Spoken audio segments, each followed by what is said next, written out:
Le rocher de Gibraltar comme un caillou dans la chaussure du Brexit.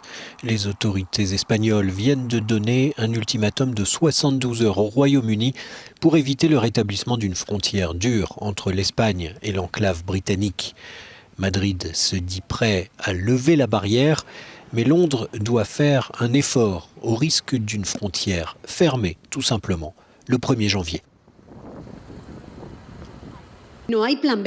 Il n'y a pas de plan B, donc soit l'Espagne et le Royaume-Uni trouvent un accord, soit il y aura une vraie frontière européenne à Gibraltar. Il n'y a pas de plan B.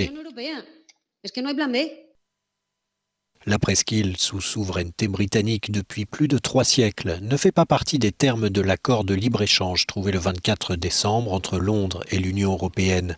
Si aucun compromis n'est trouvé, rappelle l'Espagne, ce sont des embouteillages monstres qui vont se former à la frontière. L'une des conséquences possibles d'une absence d'accord, c'est que des files d'attente se forment entre Gibraltar et le continent et qu'il y ait des difficultés comme celles que nous avons vues à Douvres ces derniers jours. Car en cas de Brexit dur, l'Espagne devrait mettre en place des contrôles policiers, phytosanitaires et de sécurité sur les plus de 200 camions qui passent d'un côté à l'autre chaque jour. De plus, tous les citoyens, à l'exception des 15 000 travailleurs transfrontaliers, auraient besoin d'un visa dans leur passeport pour traverser.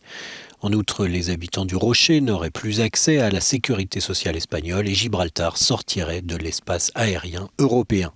Les conséquences seraient par ailleurs désastreuses pour les municipalités espagnoles voisines, dont l'économie dépend largement des relations avec l'enclave britannique. Et c'est bien le contrôle des passagers au port et à l'aéroport de Gibraltar qui pose problème. L'Espagne voudrait que ce soit l'agence européenne Frontex qui en soit chargée.